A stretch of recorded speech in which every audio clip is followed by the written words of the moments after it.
Hello everyone, welcome back to Study Time with Isha. Operations research की series में आज हम एक नया चैप्टर स्टार्ट करने जा रहे हैं, नेटवर्क एनालिसिस। तो अभी तक हमने जो पुरानी वीडियोस अगर आपने देखी होंगी तो हम कई बार ये चीज डिस्कस कर चुके हैं कि ये जो हमारा सब्जेक्ट है ऑपरेशंस रिसर्च, या इसे हम कुछ कॉलेजेस और यूनिवर्सिटीज में इस सब्जेक्ट को अलग अलग नाम से जाना जाता है। तो ऑपरेशंस रिसर्च आप कह सकते हैं, या बिजनेस ऑपरेशंस कह सकते हैं, या फिर आप इसे मैनेजमेंट साइंस भी कह सकते हैं। तो इस सब्जेक्ट में हमने क्या कहा था कि हमारे जितने भी बिजनेस रिलेटेड प्रॉब्लम्स हैं या फिर मैनेजमेंट रिलेटेड प्रॉब्लम्स हैं, हम उन प्रॉब्लम्स का सॉल्यूशन फाइंड आउट करने के लिए हम बनाते हैं एक मैथमेटिकल मॉडल। और उस मैथमेटिकल मॉडल में हम अपने प्रॉब्लम को एक्सप्रेस करते हैं और फिर उसको सॉल्व करते हैं और उसी से हमें उस प्रॉब्लम का सॉल्यूशन मिलता है, राइट? उन्हीं में से एक मेथड जो मैथमेटिकल मॉडल हम पढ़ने आज जा रहे हैं या आज स्टार्ट करने जा रहे हैं, दैट इज नेटवर्क एनालिसिस। तो इसमें भी हम कुछ टेक्निक्स पढ़ेंगे। तो आज की वीडियो में हम एक जनरल ओवरव्यू लेंगे कि बेसिकली नेटवर्क एनालिसिस है क्या, और इसकी हेल्प से हम कैसे अपनी प्रॉब्लम्स को सॉल्व करते हैं, किस टाइप की प्रॉब्लम्स को सॉल्व करते हैं, और उन प्रॉब्लम्स को सॉल्व करने के लिए हमें किन बेसिक टर्मिनोलॉजीज या बेसिक क्या कॉन्सेप्ट्स हैं जो हमें पता होने चाहिए। ठीक है, तो आज की वीडियो में हम यही बेसिक चीजें पढ़ेंगे, राइट?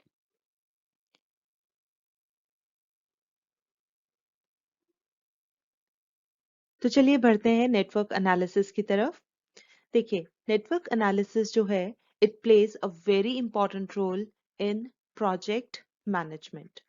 मतलब अगर हमें कोई भी प्रोजेक्ट को मैनेज करना है तो उसके लिए नेटवर्क एनालिसिस एक बहुत ही इंपॉर्टेंट रोल प्ले करता है। तो प्रोजेक्ट्स की जब हम बात करते हैं तो हम कह सकते हैं प्रोजेक्ट्स किस टाइप के होते हैं। हम जैसे ले सकते हैं कंस्ट्रक्शन कंस्ट्रक्शन वर्क जैसे होता है, construction of some shopping centre, और या फिर हम कह सकते हैं सम रेजिडेंशियल कॉम्प्लेक्स। ठीक है, तो इसी तरह से और क्या एग्जांपल्स हो सकती हैं प्रोजेक्ट की? रेजिडेंशियल कॉम्प्लेक्स, फिर हम कह सकते हैं development of a new drug, right? Development of some new drug. और इसके अलावा हम ले सकते हैं जैसे फ्लाईओवर बनते हैं। ठीक है, तो ये सारे एक तरह से प्रोजेक्ट्स हैं। तो प्रोजेक्ट्स बेसिकली क्या होते हैं, उनमें कुछ एक्टिविटीज होती हैं, उनके कुछ हर एक्टिविटी का कोई आउटपुट होता है, कोई रिजल्ट होता है। तो हमें एक प्रोजेक्ट को कैसे मैनेज करना है, उसमें नेटवर्क एनालिसिस हमें हेल्प करता है। ठीक है, तो चलिए अब हम कुछ एक छोटी सी एग्जाम्पल की हेल्प से कुछ चीजों को समझने की कोशिश करते हैं। देखिए, अब हम एक बिल्कुल छोटा सा एग्जांपल लेते हैं। जैसे हम बोलते हैं हमें सपोज मैगी बनानी है। ठीक है, तो हमें ये काम मिल गया, हमने ये आज का एक प्रोजेक्ट हमने रख दिया। नॉट एग्जैक्टली ये कोई प्रोजेक्ट नहीं है, बट हम सिर्फ कुछ चीजों को समझने के लिए हम कह रहे हैं कि सपोज हमें मैगी बनानी है और हमारे लिए यही एक टास्क है, एक प्रोजेक्ट है। ठीक है, तो उसके लिए हम क्या करते हैं, हमें कुछ चीजों की जरूरत पड़ेगी। ठीक है, हमें चाहिए सबसे पहले तो मैगी ही चाहिए। ठीक है, उसको बनाने के लिए हमें पानी चाहिए। अब बनानी किस में है, उसके लिए कोई पैन कोई कढ़ाई हमें चाहिए। ठीक है, और किस पे बनाएंगे आप? गैस पर बनाओगे, इंडक्शन पर बनाओगे। ठीक है, तो हमें इन कुछ चीजों की जरूरत है, राइट? अब मैगी के साथ इसमें मसाला भी होता है, राइट? अब कुछ एक्टिविटीज क्या है कि हम गैस पे बर्तन रखेंगे, उसमें पानी डालेंगे, पानी को बॉईल करेंगे, फिर उसमें हम मैगी का पैकेट खोल के उसमें मैगी डालेंगे, साथ में मसाला डालेंगे, और उसको थोड़ी देर ढक के रखेंगे, और 2-3 मिनट के लिए हम वेट करेंगे तो मैगी तैयार हो जाएगी। ठीक है, अब ये सारे जो हमने काम किए हैं, इन सभी चीजों को हम बोलते हैं एक्टिविटीज। ठीक है, जितनी भी हमने ये काम किए, हमने गैस ऑन की, उस पे एक बर्तन रखा, फिर उसमें पानी डाला, फिर उसमें उसको बॉईल किया, फिर उसमें मैगी डाली, मसाला डाला, उसको ढक के रखा।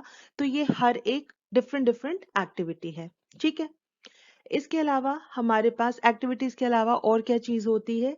देखिए, अब हम यहाँ पर वो वर्ड्स बोल रहे हैं, वो टर्म्स बोल रहे हैं जो आगे जाके हमें यूज करनी है। ठीक है, हम जब इस पे क्वेश्चंस करेंगे तो हमारी ये सारी टर्म्स इसमें यूज होने वाली हैं। ठीक है, चलिए उसके बाद इवेंट। इवेंट्स क्या होते हैं कि किसी भी एक्टिविटी का जो एक रिजल्ट हमें मिलता है, ठीक है। हमारी एक एक्टिविटी कंप्लीट हो गई, मतलब एक उस जो कंप्लीशन वाला पॉइंट होता है उसे हम इवेंट बोलते हैं, ठीक है। तो जब हमने स्टार्ट की कोई एक्टिविटी और हमने एंड की एक्टिविटी, तो उन दोनों पॉइंट ऑफ जो मोमेंट्स होती हैं उनको हम इवेंट बोलते हैं, ठीक है। हमने गैस ऑन की, दैट इज अ एक्टिविटी, वो ऑन हो गई, event, that is an event.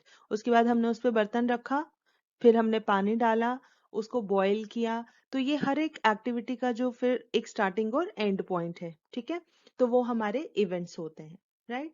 तो इसका मतलब हम कोई भी प्रोजेक्ट की बात करेंगे तो हम बोलते हैं कि कोई भी एक प्रोजेक्ट जो होता है, it consist of certain activities, ठीक है, और हमारे उसमें कुछ इवेंट्स होते हैं, ठीक है। अब साथ में हमारे कुछ रिसोर्सेज यूज हो रहे हैं, ठीक है। जैसे हमने मैगी बनानी थी तो हमारे क्या रिसोर्सेज थे उसमें, गैस या इंडक्शन, फिर जो बर्तन हमने यूज किया, पानी यूज किया, मैगी यूज की, ठीक है। ये सारे हमारे रिसोर्सेज हैं। फिर हर एक एक्टिविटी में कुछ टाइम लगता है, ठीक है, time is also a resource, ठीक है। तो जो हमारा टाइम लगा ये भी हमारा एक रिसोर्स है। उसके अलावा, टाइम के अलावा और हम क्या कह सकते हैं, कितना खर्चा हुआ, ठीक है। हमने मैगी खरीदी, उसके पैसे लगे।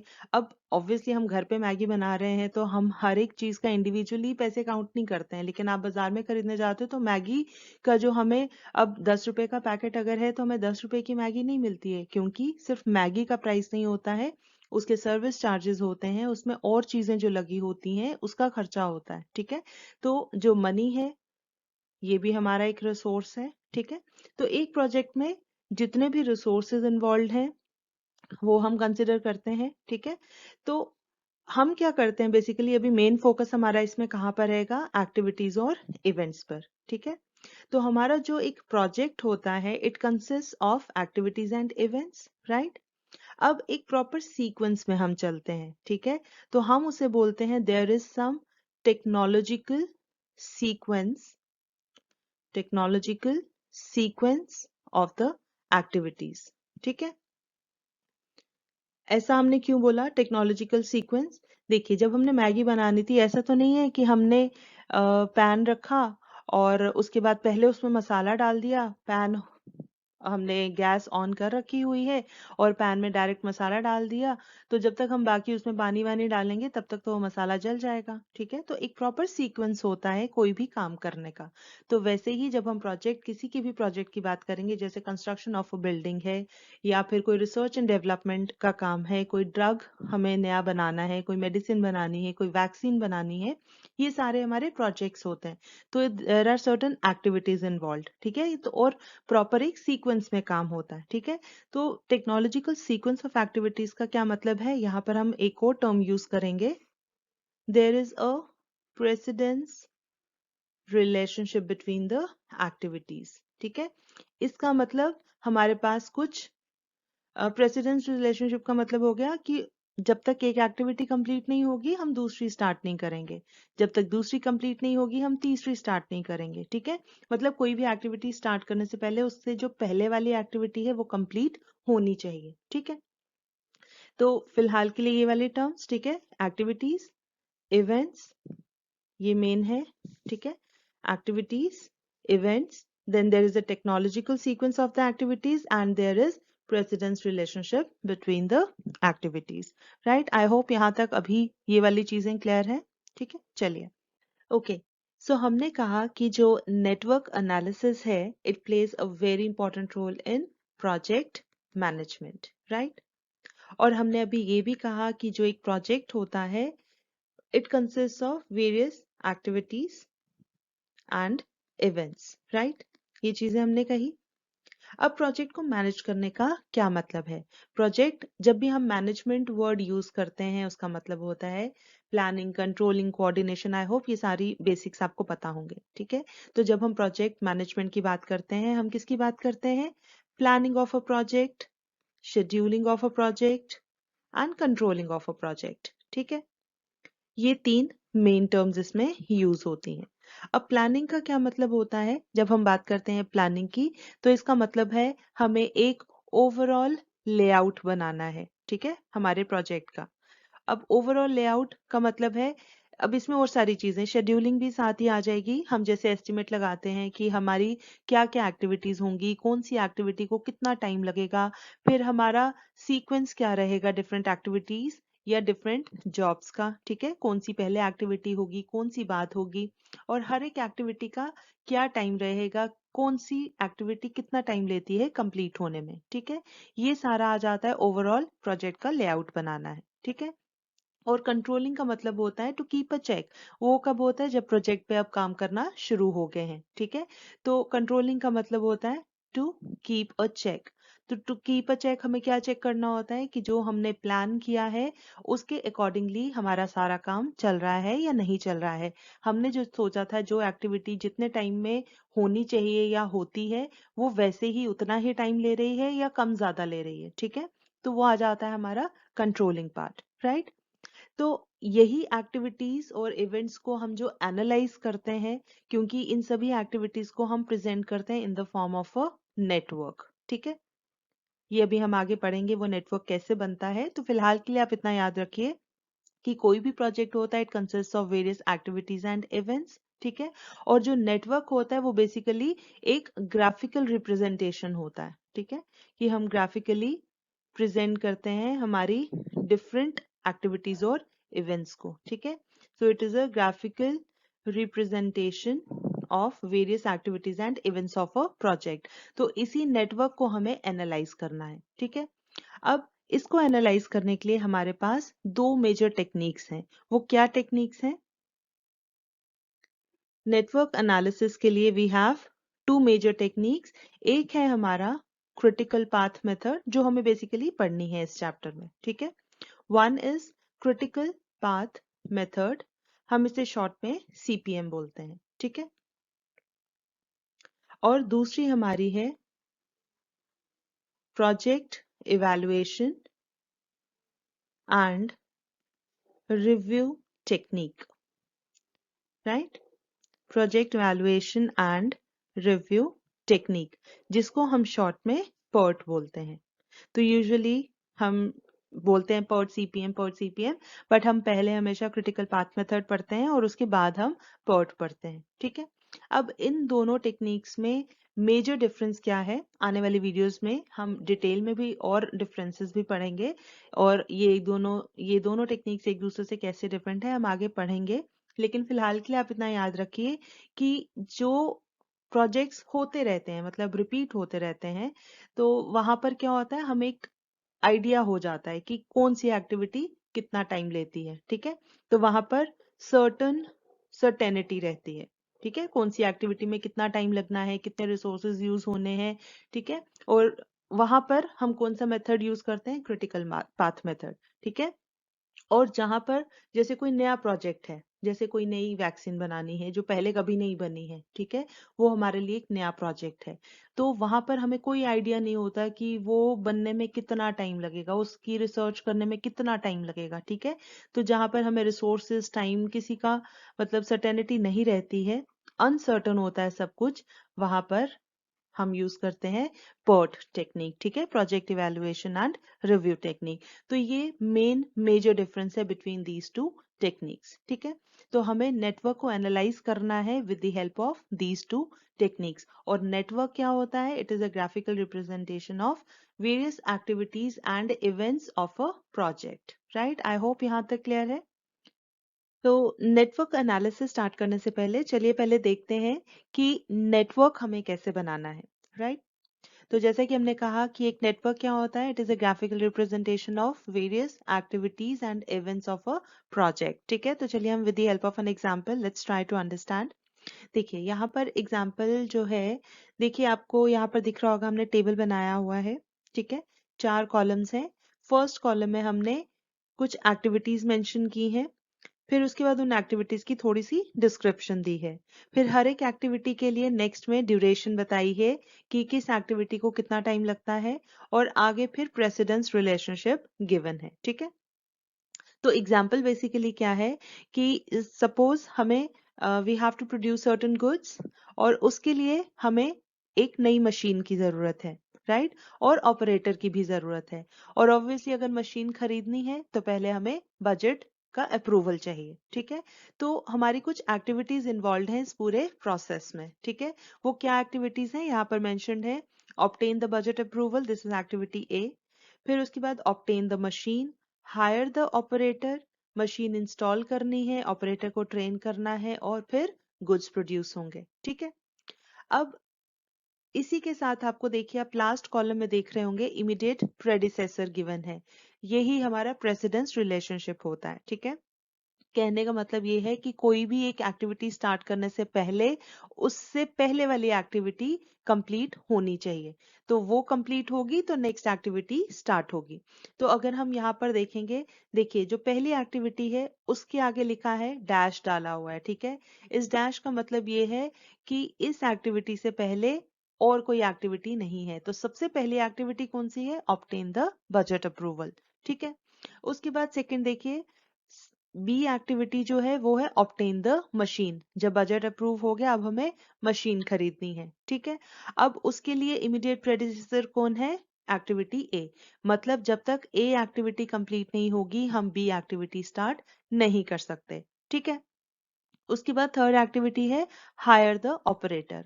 उसके लिए भी इमीडिएट प्रेडिसेसर कौन है? ए। मतलब जब तक बजट अप्रूव नहीं हुआ है तब तक हमें ऑपरेटर को लाने की जरूरत नहीं है, नए ऑपरेटर को हायर करने की जरूरत नहीं है, तब तक हमें करके फायदा ही नहीं है, ठीक है। क्योंकि जब तक बजट अप्रूव नहीं होगा तब तक मशीन नहीं आएगी, और जब तक मशीन नहीं आएगी ऑपरेटर का कोई काम नहीं है, ठीक है। तो इस सी एक्टिविटी के लिए भी कौन सी एक्टिविटी पहले कंप्लीट होनी चाहिए? एक्टिविटी ए, ठीक है, that is obtain the budget approval.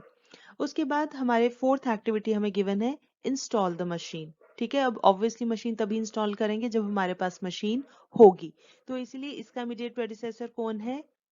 B. तो बी कौन था? ऑब्टेन द मशीन, ठीक है। उसके बाद ई एक्टिविटी है ट्रेन द ऑपरेटर। ऑपरेटर को ट्रेन करना है, लेकिन उससे पहले कौन सी एक्टिविटी जरूरी है कंप्लीट होना? Activity C, that is hire the operator. तो जब तक हमने ऑपरेटर को हायर ही नहीं किया है तो हम ट्रेन किसे करेंगे? तो इसीलिए ई एक्टिविटी तब तक नहीं शुरू हो सकती जब तक हमारी सी एक्टिविटी कंप्लीट नहीं है। तो यही मतलब होता है इमीडिएट प्रेडिसेसर का, कि मतलब इससे पहले कौन सी एक्टिविटी कंप्लीट होना बहुत इंपॉर्टेंट है, मैंडेटरी है, राइट। और फिर लास्ट है produce the goods. F activity is produce the goods, और इससे पहले कौन सी एक्टिविटीज कंप्लीट होनी चाहिए? डी एंड ई, ठीक है। मतलब install the machine and train the operator. अगर हमने मशीन इंस्टॉल नहीं की है, ऑपरेटर को ट्रेन नहीं किया है, तो गुड्स कैसे प्रोड्यूस होंगे? तो गुड्स की प्रोडक्शन के लिए मशीन की इंस्टॉलेशन भी जरूरी है और ऑपरेटर का ट्रेंड होना भी जरूरी है। तो जब ये दोनों एक्टिविटीज डी और ई कंप्लीट होंगी तभी हम एक्टिविटी एफ स्टार्ट कर पाएंगे, ठीक है। तो ये जो आपको पूरा टेबल है इसमें क्या क्या गिवन है? List of activities and precedence relationships, ठीक है। तो पहले तो हम देखते हैं कि हमें जब नेटवर्क डायग्राम बनानी है तो हमें एक्टिविटीज को प्रेजेंट कैसे करना है, ठीक है। तो एक सिंपल हम बताते हैं, हम एक्टिविटी को हमेशा कैसे शो करते हैं? With the help of an arrow, ठीक है। इस तरीके से एरो बनाते हैं, ठीक है। अब एरो का एक स्टार्टिंग पॉइंट होता है, एक एंडिंग पॉइंट होता है, ठीक है। तो हम उस स्टार्टिंग और एंडिंग पॉइंट को हम सर्कल से रिप्रेजेंट करते हैं, ठीक है। तो ये एरो जो है इट इंडिकेट्स एक्टिविटी, और ये जो सर्कल है ये हमें बताता है इवेंट्स, ठीक है।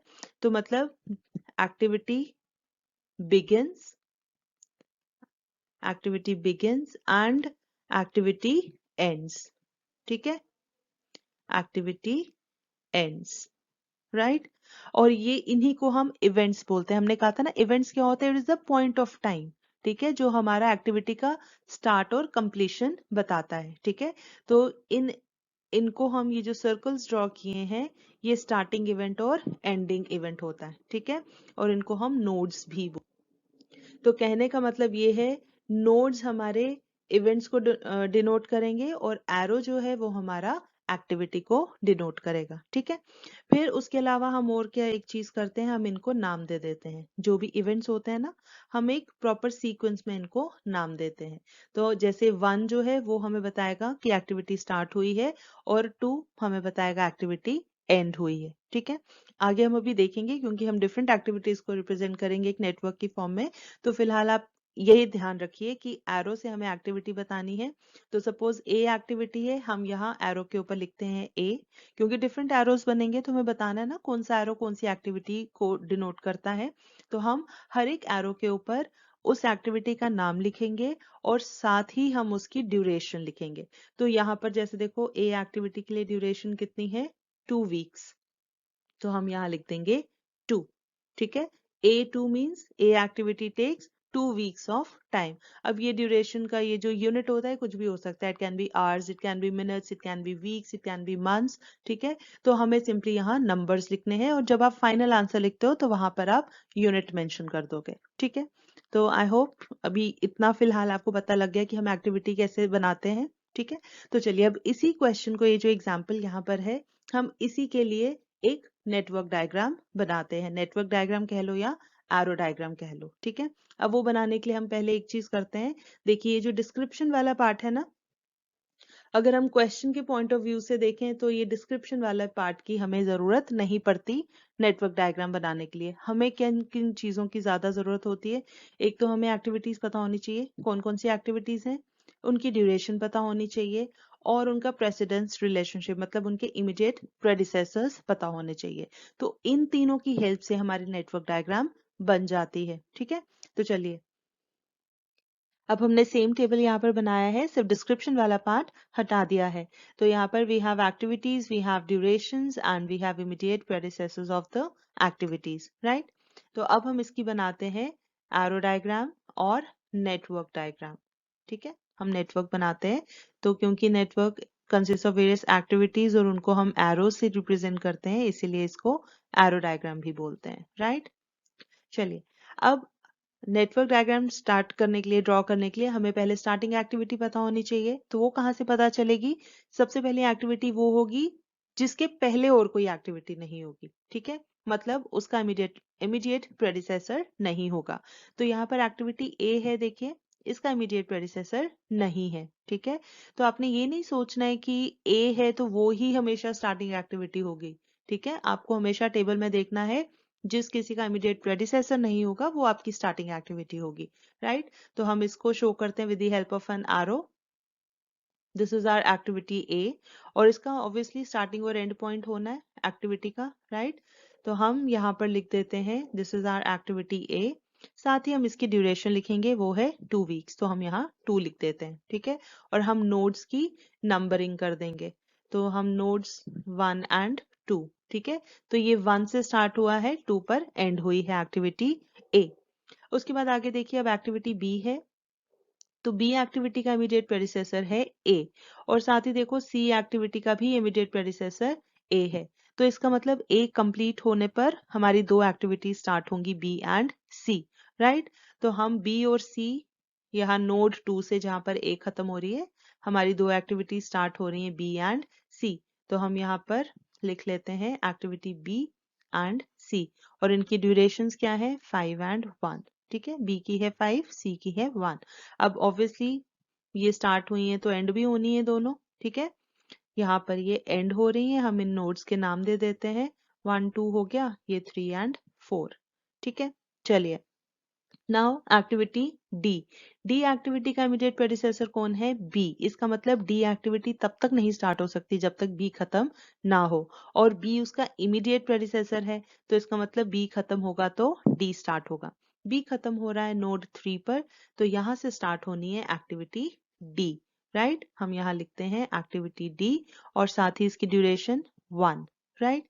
अब ये स्टार्ट हुई है तो एंड भी होनी है कहीं पर, तो हम इसका एक नोड बना लेते हैं। ठीक है, नंबरिंग हम बाद में कर लेते हैं, चलिए या फिर कर ही लेते हैं। 3 4 के बाद हम यहाँ लिख देते हैं 5। ठीक है, चलिए अब है एक्टिविटी ई और इसका इमीडिएट प्रेडिसेसर कौन है, सी। मतलब सी खत्म होने पर ई स्टार्ट होगी। तो सी खत्म हो रही है नोड 4 पर, यहाँ से स्टार्ट होगा ई और इसकी ड्यूरेशन भी साथ ही लिखनी है हमें। ई की है 6, E6 हम यहाँ लिखेंगे। ठीक है, अब E4 से स्टार्ट हुई है तो कहीं पर एंड भी होनी है, तो हम ये इसका एंडिंग नोड बना देते हैं और इसको दे देते हैं नाम नंबर 6, राइट। चलिए अब हमारी एक रहेगी लास्ट एक्टिविटी, वो है एक्टिविटी F। और इसके इमीडिएट प्रेडिसेसर्स कौन है? D and E। मतलब दोनों D और E खत्म होंगे तो F विल स्टार्ट, राइट। तो D एंड हो रहा है 5 पर, E एंड हो रहा है 6 पर। तो अब हम इन दो अलग अलग नोड से F तो नहीं निकाल सकते एक्टिविटी, ठीक है। तो इसीलिए हमें एक कॉमन नोड बनाना है जहां पर दोनों D और E मर्ज करेंगे, वो खत्म होंगे तो F स्टार्ट होगा, ठीक है। तो हम इसको थोड़ा सा करेक्ट कर लेते हैं। तो आपको भी इस चीज का ध्यान रखना है कि जब भी आप ये क्वेश्चन करेंगे नेटवर्क डायग्राम का, तो हमेशा पहले आपको एक बार रफ में डायग्राम जरूर बनानी पड़ेगी, ठीक है। तो हम यहाँ बनाते हैं एक कॉमन नोड और हम इन दोनों एरोस को यहाँ पर लाते हैं इस कॉमन नोड पर, ठीक है। हम क्या करेंगे, यहाँ पर D आ रहा है और यहाँ से E आ रहा है, ठीक है। ये दोनों एक कॉमन नोड पर आ रहे हैं, ये दोनों खत्म होंगे तो F एक्टिविटी विल स्टार्ट, ठीक है। और उसका भी एक एंड पॉइंट होना चाहिए, तो हम यहाँ लिख लेते हैं F, और F के लिए ड्यूरेशन है 1। अब हमारे ये नोड्स फाइनल है 3 4 5, और यहाँ नंबरिंग कर देते हैं 5 एंड 6, ठीक है। तो ये रहा कि ये एग्जाम्पल था कि हमें एक एरो डायग्राम कैसे बनाना है। तो ये एक I will say this is the simplest form of a network diagram, ठीक है। इसमें कुछ कॉम्प्लिकेशंस होती हैं, हो कई बार हमें समझ नहीं आता है कि जैसे यहाँ पर हमें पता चल गया कि DE पे खत्म, दोनों के खत्म होने पर F स्टार्ट होनी है, तो हमने दोनों का एक कॉमन नोड बना दिया, ठीक है। कई बार ऐसा नहीं कर सकते हैं, और भी कई तरह की कॉम्प्लिकेशंस आती हैं। तो इसीलिए एक नेटवर्क बनाने के लिए देर आर सर्टन रूल्स, ठीक है। उन रूल्स को अगर हम ध्यान में रखेंगे तो हमारी नेटवर्क डायग्राम इजीली बन जाएगी, ठीक है। तो इन रूल्स को हमें फॉलो करना है for making a network diagram. यहाँ पर एज सच कोई रूल्स की इतनी ज्यादा जरूरत नहीं थी, इसलिए हमने सिंपली ये एरो डायग्राम बना ली, ठीक है।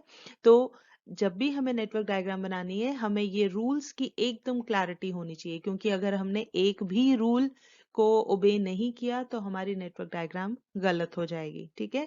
तो ये रूल्स, काफी सारे रूल्स हैं, तो ये हम आज नहीं करेंगे। हम रूल्स नेटवर्क कंस्ट्रक्शन के लिए जितने भी रूल्स हैं वो हम डिस्कस करेंगे हमारे नेक्स्ट वीडियो में। तो फिलहाल आज के लिए इतना ही। अगर आपको कहीं पर भी कोई डाउट है तो आप वीडियो को रिपीट कर सकते हैं, पॉज देकर समझ सकते हैं, और अगर उसके बाद भी अगर आपको कहीं पर कोई डाउट आता है, कोई चीज नहीं समझ आती है, तो आप कमेंट सेक्शन में अपनी क्वेरी रख सकते हैं, ठीक है। तो फिलहाल आज के लिए इतना ही। मगर जाने से पहले अगर आपको ये वीडियो पसंद आई हो तो इसे लाइक ज़रूर करें, अपने जानने वालों के साथ ज़्यादा से ज़्यादा शेयर करें, और हाँ, अगर आपने अभी तक इस चैनल को सब्सक्राइब नहीं किया है तो प्लीज़ इसे सब्सक्राइब ज़रूर करें। हम जल्दी हाजिर होंगे एक नए कॉन्सेप्ट के साथ। तब तक के लिए टेक केयर, बाय बाय।